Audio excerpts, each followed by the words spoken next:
până în 35 să nu aibă relație, copii și animale.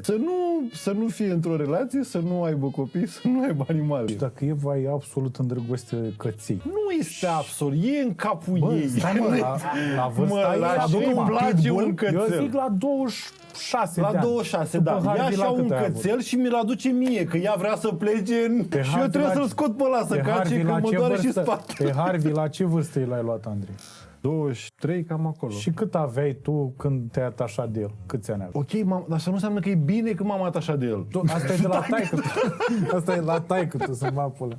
Că a zis taică tu că prea îl lași pe Harvey aici nu, la nu e. țară. Băi, Vă duceți voi că vă odată, duceți de Revelion. dacă faci una din chestiile astea, te încurci și pe tine și încurci și alți oameni. Eu aș Băi, da eu măcar un filme. 2 din 3, frate. Dă un 2 din 3, nu 3. Adică spune, bă, 2 dintre astea, știi? Corect. Ok, îți alegi Măcar. două, hai să zic animalul, dar și animalul te Și ține. dacă faci, fii atent.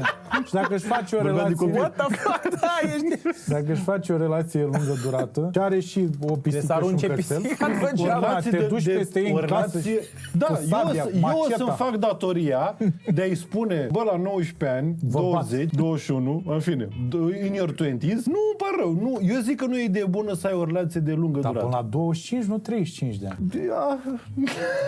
Eu am aruncat-o la 35. Tati vă recomandă să nu aveți relații lungi. Aș vrea ca asta să învăț, să fie confortabil. Dar nu, voi nu sunteți de acord cu chestia asta? Câți ani Care ai este tu? diferența? Intervenit de multe ori. Da. Dar te rog, Da, chiar, da, Am ia un zile. câine, sunt singură de 4 ani de zile. Așa. Ok. Și într-adevăr câinele mă ține pe loc. Ai văzut? Bă! Grav. Bă! Îl iubesc de nebunesc. Da, exact. Dar nu știe domnul Dragu. Mirica, notează! Notează cineva ce zic eu aici?